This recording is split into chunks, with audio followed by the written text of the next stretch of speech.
Hi ನಮಸ್ತೆ. ಇನ್ನೇನು ನವರಾತ್ರಿ ಹಬ್ಬ ಶುರುವಾಗ್ತಿದೆ.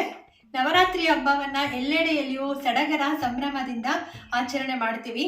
ನವರಾತ್ರಿ ಹಬ್ಬಕ್ಕೆ ಪ್ರಿಪರೇಷನ್ಸ್ ಅನ್ನ ಈಗಲಿಂದನೇ ಕೆಲವೊಂದು ಕಡೆ ಶುರು ಮಾಡ್ಕೊಂಡಿರ್ತಾರೆ. ಈ ನವರಾತ್ರಿ ಹಬ್ಬದ ವಿಶೇಷತೆ ಏನು, ಪ್ರಾಮುಖ್ಯತೆ ಏನು ಅನ್ನೋದರ ಸಂಪೂರ್ಣ ಮಾಹಿತಿ ಈ ವಿಡಿಯೋದಲ್ಲಿರುತ್ತೆ. ವಿಡಿಯೋನ ಸ್ಕಿಪ್ ಮಾಡದೆ ಕೊನೆವರೆಗೂ ನೋಡಿ. ಸೊ ಅದಕ್ಕೂ ಮುಂಚೆ ನೀವಿನ್ನು ನಮ್ಮ ಚಾನಲ್ನ ಸಬ್ಸ್ಕ್ರೈಬ್ ಮಾಡಿಲ್ಲ ಅಂದರೆ ಈ ಕೂಡಲೇ ನಮ್ಮ ಚಾನಲ್ನ ಸಬ್ಸ್ಕ್ರೈಬ್ ಮಾಡಿ ಹಾಗೂ ಪಕ್ಕದಲ್ಲಿರುವಂತಹ ಬೆಲ್ಲೈಕನನ್ನು ಆಕ್ಟಿವೇಟ್ ಮಾಡ್ಕೊಳ್ಳಿ. ನಾನು ಹಾಕುವಂತಹ ಪ್ರತಿಯೊಂದು ವಿಡಿಯೋದ ನೋಟಿಫಿಕೇಶನ್ ನಿಮಗೆ ಬರುತ್ತೆ. ಸೊ ಲೈಟ್ ಮಾಡದೆ ನವರಾತ್ರಿ ಹಬ್ಬದ ಪ್ರಾಮುಖ್ಯತೆ ಹಾಗೂ ವಿಶೇಷತೆ ಏನು ಅಂತ ನೋಡೋಣ. ಹಾಯ್ ನಮಸ್ತೆ, ನಾನು Suma. Welcome back to my channel Suma food in Kannada. ಜಗನ್ಮಾತೆಯಾದಂತಹ ದುರ್ಗೆಯನ್ನ ನವರಾತ್ರಿಯಲ್ಲಿ ನವವಿಧದಲ್ಲಿ ಪೂಜಿಸಿಕೊಂಡು ಪ್ರಾರ್ಥಿಸಿಕೊಳ್ಳುವುದಕ್ಕೆ ಈ ನವರಾತ್ರಿಯ ದಿನಗಳು ಪ್ರಶಸ್ತವಾದಂತಹ ದಿನಗಳು. ಜಗನ್ಮಾತೆಯಾದ ದುರ್ಗೆಯನ್ನ ಒಳ್ಳೆಯ ಮನಸ್ಸಿನಿಂದ ಒಳ್ಳೆಯ ಭಕ್ತಿಯಿಂದ ಪೂಜಿಸಿದ್ರೆ ಸಾಕು, ಆ ದೇವಿಯ ಸಂಪೂರ್ಣವಾದಂತಹ ಕೃಪಾ ಕಟಾಕ್ಷ ನಮ್ಮ ಮೇಲೆ ಆಗುತ್ತೆ. ಇನ್ನು ನವರಾತ್ರಿಯನ್ನ ಒಂದೊಂದು ಪ್ರಾಂತ್ಯದಲ್ಲಿ ಒಂದೊಂದು ವಿಧದಲ್ಲಿ ಆಚರಣೆಯನ್ನ ಮಾಡ್ತೀವಿ. ಸೌತ್ ಇಂಡಿಯಾದಲ್ಲಿ ಹೆಚ್ಚಾಗಿ ನವರಾತ್ರಿಯಲ್ಲಿ ಗೊಂಬೆಗಳನ್ನ ಇಟ್ಟು ಪೂಜೆಯನ್ನ ಮಾಡುವಂತಹ ವಾಡಿಕೆ ಇದೆ. ಅದೇ ನಾರ್ತ್ ಇಂಡಿಯಾದಲ್ಲಿ ನೋಡೋದಾದ್ರೆ ಅವರು ದುರ್ಗೆಯನ್ನ ಪ್ರತಿಷ್ಠಾಪನೆ ಮಾಡಿ, ಸೊ ದುರ್ಗೆಗೆ 9 ದಿನಗಳು ಕೂಡ 9 ರೀತಿಯಲ್ಲಿ ಅಲಂಕಾರವನ್ನ ಮಾಡಿ ಪೂಜೆಯನ್ನ ಸಲ್ಲಿಸುವಂತಹ ವಾಡಿಕೆ ಇದೆ. ನಮ್ಮ ಕರ್ನಾಟಕದಲ್ಲಿ ನಾಡ ಹಬ್ಬವನ್ನಾಗಿ ದಸರಾವನ್ನ ಸೆಲೆಬ್ರೇಟ್ ಮಾಡ್ತೀವಿ. ಮೈಸೂರಿನಲ್ಲಂತೂ ದಸರಾವನ್ನ ತುಂಬಾ ವಿಜೃಂಭಣೆಯಿಂದ ಆಚರಣೆ ಮಾಡುವಂತಹ ಪದ್ಧತಿ ಇದೆ. ಸೊ 9 ದಿನಗಳು ಕೂಡ 9 ರೀತಿಯಲ್ಲಿ ದೇವಿಗೆ ಅಲಂಕಾರವನ್ನ ಮಾಡಿ ನೋಡುವುದೇ ಒಂದು ರೀತಿಯಾದಂತಹ ಖುಷಿ. ಸೊ ನಮ್ಮ ಕರ್ನಾಟಕದ ದಸರಾ ಹಬ್ಬ ತುಂಬಾ ವಿಶ್ವ ಪ್ರಸಿದ್ಧವಾಗಿದೆ. ಈ ದಸರಾ ಹಬ್ಬವನ್ನ ನೋಡೋದಕ್ಕೆ 2 ಕಣ್ಣು ಸಾಲೋದಿಲ್ಲ. ಸೊ ಅಷ್ಟು ವಿಜೃಂಭಣೆಯಾಗಿ ಆಚರಣೆಯನ್ನ ಮಾಡ್ತೀವಲ್ವಾ. ಹೀಗೆ ಕೆಲವೊಂದು ಆಚಾರ ವಿಚಾರಗಳನ್ನ ಪಾಲಿಸುತ್ತಾ ಅವರವರ ಮನೆಗೆ ತಕ್ಕಂತಹ ವಿಚಾರಗಳನ್ನ ಅನುಸ್ಮರಣೆ ಮಾಡಿಕೊಳ್ತಾ ಆ ಜಗನ್ಮಾತೆಯನ್ನ ಪೂಜಿಸುವಂಥದ್ದು ಅನಾದಿ ಕಾಲದಿಂದಲೂ ರೂಢಿಯಲ್ಲಿದೆ. 9 ದಿನ 9 ವಿಧದಲ್ಲಿ ಆ ಜಗನ್ಮಾತೆಯನ್ನ ಪೂಜಿಸುವುದು ಅನಾದಿ ಕಾಲದಿಂದಲೂ ಬಂದಿರುವಂತಹ ಒಂದು ಪದ್ಧತಿ.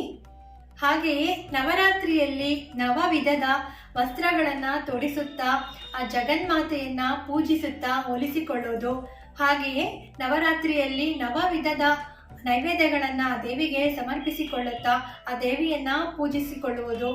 ಮಹಾಕಾಳಿ, ಮಹಾಲಕ್ಷ್ಮಿ, ಸರಸ್ವತಿ ಎಂಬಂತಹ ವಿಧಗಳಲ್ಲಿ ಆ ತಾಯಿಯನ್ನ ಒಂದೊಂದು ದಿನದಲ್ಲೂ ಕೂಡ ಒಂದೊಂದು ರೀತಿಯಲ್ಲಿ ಪೂಜಿಸಿಕೊಳ್ಳೋದಕ್ಕೆ, ಪ್ರಾರ್ಥಿಸಿಕೊಳ್ಳೋದಕ್ಕೆ, ನವವಿಧವಾದಂತಹ ಭಕ್ತಿಯನ್ನ ನಾವು ಆ ತಾಯಿಯ ಮೇಲೆ ತೋರಿಸೋದಕ್ಕೆ ಈ ನವರಾತ್ರಿಯ ದಿನಗಳು ತುಂಬಾನೇ ಪ್ರಶಸ್ತವಾದಂತಹ ದಿನಗಳು ಅಂತಾನೆ ಹೇಳ್ಬಹುದು.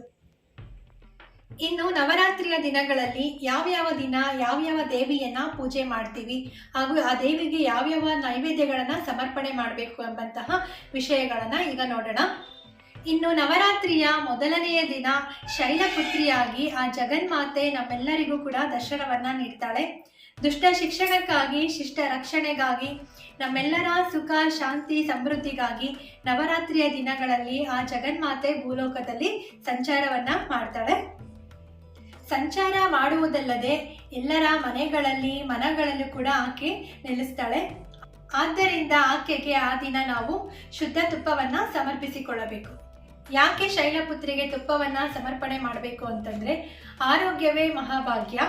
ಕಾಯಿಲೆಗಳಿಂದ, ರೋಗ ರುಜಿನಿಗಳಿಂದ ಬಳಲುವಂತಹ ಮನುಷ್ಯರು ಆ ತಾಯಿಗೆ ತುಪ್ಪವನ್ನ ಸಮರ್ಪಣೆ ಮಾಡಿಕೊಂಡ್ರೆ ಸಾಕು, ಆ ತಾಯಿ ನಮ್ಮೆಲ್ಲರ ಮೇಲೂ ಕೂಡ ಕೃಪಾ ಕಟಾಕ್ಷವನ್ನ ತೋರ್ತಾಳೆ ಹಾಗೂ ರೋಗ ರುಜಿನಿಗಳಿಂದ ಕೂಡ ನಾವು ದೂರ ಇರಬಹುದು. ಇನ್ನು ನವರಾತ್ರಿಯ 2ನೆಯ ದಿನ ಬ್ರಹ್ಮಚಾರಿಣಿಯಾಗಿ ಆ ಜಗನ್ಮಾತೆ ನಮ್ಮೆಲ್ಲರಿಗೂ ಕೂಡ ದರ್ಶನವನ್ನ ನೀಡ್ತಾಳೆ. ಆ ದಿನ ಆಕೆಯ ಭಕ್ತರು ಆಗಿರುವಂತಹ ನಾವು ಆಕೆಯನ್ನ ಸಕ್ಕರೆಯಿಂದ ಪೂಜಿಸಿಕೊಳ್ಳಬೇಕು. ಅಂದ್ರೆ ಸಕ್ಕರೆಯಿಂದ ಮಾಡಿದಂತಹ ನೈವೇದ್ಯಗಳನ್ನ ಆಕೆಗೆ ಸಮರ್ಪಿಸಿಕೊಳ್ಳಬೇಕು. ಈ ರೀತಿ ಸಕ್ಕರೆಯಿಂದ ಮಾಡಿದಂತಹ ನೈವೇದ್ಯಗಳನ್ನ ಆಕೆಗೆ ಸಮರ್ಪಿಸಿಕೊಂಡರೆ ನಮ್ಮ ಆಯಸ್ಸು ವೃದ್ಧಿ ಆಗುತ್ತೆ. ಹಾಗೆ ಆಕೆಯ ಸಂಪೂರ್ಣವಾದಂತಹ ಕೃಪಾ ಕಟಾಕ್ಷ ನಮ್ಮ ಮೇಲೆ ಆಗುತ್ತೆ. ಇನ್ನು ನವರಾತ್ರಿಯ 3ನೆಯ ದಿನ ಚಂದ್ರಘಂಟಾ ದೇವಿಯಾಗಿ ಆ ಜಗನ್ಮಾತೆ ನಮ್ಮೆಲ್ಲರಿಗೂ ಕೂಡ ದರ್ಶನವನ್ನ ನೀಡ್ತಾಳೆ. ಆ ಜಗನ್ಮಾತೆ ಸಂಪೂರ್ಣ ಜನರ ಕಷ್ಟ ಸುಖಗಳನ್ನ ನೋಡುವಾಕೆ. ಆ ದಿನ ನಾವು ಆಕೆಗೆ ಹಾಲು ಹಾಗೂ ಹಾಲಿನಿಂದ ಮಾಡಿದಂತಹ ಉತ್ಪನ್ನಗಳನ್ನು, ಅಂದರೆ ಹಾಲಿನಿಂದ ಮಾಡಿದಂತಹ ಪ್ರಸಾದ ಇಲ್ಲ ಹಾಲಿನಿಂದ ಮಾಡಿದಂತಹ ಕೆಲವೊಂದು ಉತ್ಪನ್ನಗಳಿಂದ ಮಾಡಿರುವಂತಹ ನೈವೇದ್ಯಗಳನ್ನು ಸಮರ್ಪಿಸಿಕೊಂಡರೆ ಸಾಕು. ಆಕೆಯ ಸಂಪೂರ್ಣವಾದಂತಹ ಕೃಪಾ ಕಟಾಕ್ಷ ನಮ್ಮ ಮೇಲೆ ಆಗುತ್ತೆ. ಈ ರೀತಿ ಹಾಲಿನಿಂದ ಮಾಡಿದಂತಹ ನೈವೇದ್ಯಗಳನ್ನು ಸಮರ್ಪಿಸಿಕೊಂಡರೆ ಸಾಕು, ಸಂಪೂರ್ಣವಾದಂತಹ ಸುಖವನ್ನ ನಮಗೆ ನೀಡುವಂತವಳು ಈ ಚಂದ್ರಘಂಟಾದೇವಿ. ಹಾಗೂ ಈ ನವರಾತ್ರಿಯಲ್ಲಿ ದಾನ ಧರ್ಮಗಳಿಗೆ ಹೆಚ್ಚಿನವಾದಂತಹ ಪ್ರಾಮುಖ್ಯತೆ ಇರುತ್ತೆ. ಹಾಗಾಗಿ ಈ ನವರಾತ್ರಿಗಳಲ್ಲಿ ಹೆಚ್ಚಿನವಾದಂತಹ ದಾನ ಧರ್ಮಗಳನ್ನು ಮಾಡೋದ್ರಿಂದ ಆ ದೇವಿಯ ಸಂಪೂರ್ಣವಾದಂತಹ ಕೃಪಾ ಕಟಾಕ್ಷವನ್ನ ಪಡೆಯಬಹುದು. ಹಾಗೂ ಬ್ರಾಹ್ಮಣರಿಗೆ ಹಾಲು ಮತ್ತು ಹಾಲಿನಿಂದ ಮಾಡಿದಂತಹ ಕೆಲವೊಂದು ಉತ್ಪನ್ನಗಳನ್ನು ದಾನ ಮಾಡೋದರಿಂದ ಸುಖ ಪ್ರಾಪ್ತಿಯಾಗುತ್ತದೆ. ಇನ್ನು 4ನೆಯ ದಿನ ಆ ಜಗನ್ಮಾತೆ ಕೂಷ್ಮಾಂಡ ದೇವಿಯಾಗಿ ನಮ್ಮೆಲ್ಲರಿಗೂ ಕೂಡ ದರ್ಶನವನ್ನ ನೀಡ್ತಾಳೆ. ಆ ದಿನ ನಾವು ಮಾಲ್ಪುವವನ್ನು ಆ ದೇವಿಗೆ ಸಮರ್ಪಿಸಿಕೊಳ್ಳಬೇಕು. ಈ ರೀತಿ ಮಾಲ್ಪುವವನ್ನು ಸಮರ್ಪಿಸಿ ಪೂಜೆ ಮಾಡ್ಕೊಳ್ಳೋದ್ರಿಂದ ಆ ದೇವಿಯ ಸಂಪೂರ್ಣವಾದಂತಹ ಕೃಪಾ ಕಟಾಕ್ಷ ನಮ್ಮ ಮೇಲೆ ಆಗುತ್ತೆ. ಹಾಗೆ ಬುದ್ಧಿ ಕೂಡ ವೃದ್ಧಿಯಾಗುತ್ತದೆ. ಇನ್ನು 5ನೇ ದಿನ ಆ ಜಗನ್ಮಾತೆ ಸ್ಕಂದ ಮಾತಾ ದೇವಿಯಾಗಿ ನಮ್ಮೆಲ್ಲರಿಗೂ ಕೂಡ ದರ್ಶನವನ್ನ ನೀಡ್ತಾಳೆ. ಆ ದಿನ ನಾವು ಆಕೆಗೆ ಬಾಳೆಹಣ್ಣನ್ನ ಸಮರ್ಪಿಸಿಕೊಳ್ಳಬೇಕು. ಇದರಿಂದ ನಮ್ಮೆಲ್ಲರ ಆರೋಗ್ಯ ವೃದ್ಧಿಯಾಗುತ್ತೆ. ಅಂದ್ರೆ ಬಾಳೆಹಣ್ಣಿನಿಂದ ಮಾಡಿದಂತಹ ನೈವೇದ್ಯಗಳನ್ನ ಆ ದೇವಿಗೆ ಸಮರ್ಪಣೆ ಮಾಡ್ಕೊಳ್ಳೋದ್ರಿಂದ, ಪೂಜೆಯನ್ನ ಮಾಡೋದ್ರಿಂದ ಆ ದೇವಿಯ ಸಂಪೂರ್ಣವಾದಂತಹ ಕೃಪಾ ಕಟಾಕ್ಷ ನಮ್ಮೆಲ್ಲರ ಮೇಲೂ ಕೂಡ ಆಗುತ್ತೆ. ಆದ್ದರಿಂದ ಆ ದಿನ ಆದಷ್ಟು ಬಾಳೆಹಣ್ಣಿನಿಂದ ಮಾಡಿದಂತಹ ನೈವೇದ್ಯಗಳನ್ನ ಸಮರ್ಪಣೆ ಮಾಡಿ. ಇನ್ನು ನವರಾತ್ರಿಯ 6ನೆಯ ದಿನ ಕಾತ್ಯಾಯಿನಿ ದೇವಿಯಾಗಿ ಆ ಜಗನ್ಮಾತೆ ನಮ್ಮೆಲ್ಲರಿಗೂ ಕೂಡ ದರ್ಶನವನ್ನ ನೀಡ್ತಾಳೆ. ಆ ದಿನ ನಾವು ಜೇನುತುಪ್ಪದಿಂದ ಮಾಡಿದಂತಹ ಸಿಹಿಯನ್ನ, ಪಂಚಾಮೃತವನ್ನ ಆ ದೇವಿಗೆ ಸಮರ್ಪಿಸಿಕೊಂಡರೆ ಮನೆಯಲ್ಲಿ ಸುಖ, ಶಾಂತಿ, ನೆಮ್ಮದಿ ನೆಲೆಸುತ್ತೆ. ಆದ್ದರಿಂದ ಆದಷ್ಟು ಆ ದಿನ ನಾವು ಜೇನುತುಪ್ಪದಿಂದ ಮಾಡಿದಂತಹ ಸ್ವೀಟ್ಸ್ ಅನ್ನ ಆಗಿರ್ಬೋದು ಇಲ್ಲ ಪಂಚಾಮೃತವನ್ನ ನೈವೇದ್ಯವನ್ನಾಗಿ ಮಾಡಿ ಸಮರ್ಪಿಸಿಕೊಳ್ಳೋದ್ರಿಂದ ಆ ದೇವಿಯ ಸಂಪೂರ್ಣವಾದಂತಹ ಕೃಪಾ ಕಟಾಕ್ಷ ನಮ್ಮ ಮೇಲೆ ಆಗುತ್ತೆ. ಇನ್ನು ನವರಾತ್ರಿಯ 7ನೆಯ ದಿನ ಕಾಳರಾತ್ರಿ ಸ್ವರೂಪ ಹಾಗೂ ದುರ್ಗಾ ಸ್ವರೂಪವಾಗಿ ಆ ದೇವಿಯನ್ನ ನಾವು ಪೂಜೆ ಮಾಡ್ತೀವಿ. ಈ ದುರ್ಗಾ ಮಾತೆಗೆ ಬೆಲ್ಲ ಹಾಗೂ ಒಣ ಹಣ್ಣುಗಳನ್ನ, ಅಂದ್ರೆ ಬೆಲ್ಲದಿಂದ ಅಥವಾ ಡ್ರೈ ಫ್ರೂಟ್ಸ್ ಇಂದ ಮಾಡಿರುವಂತಹ ನೈವೇದ್ಯಗಳನ್ನ ಸಮರ್ಪಿಸಿಕೊಂಡರೆ ಸಾಕು. ಆ ತಾಯಿ ನಮ್ಮೆಲ್ಲರ ದುಃಖಗಳನ್ನು ಕೂಡ ನಾಶ ಮಾಡ್ತಾಳೆ ಹಾಗೂ ನಮ್ಮೆಲ್ಲರ ದುರ್ಗತಿಯನ್ನು ಕೂಡ ನಾಶ ಮಾಡಿ ನಮ್ಮೆಲ್ಲರಿಗೂ ಕೂಡ ಸುಖ, ಶಾಂತಿ, ನೆಮ್ಮದಿಯನ್ನು ಕೂಡ ಆ ತಾಯಿ ಕರುಣಿಸ್ತಾಳೆ.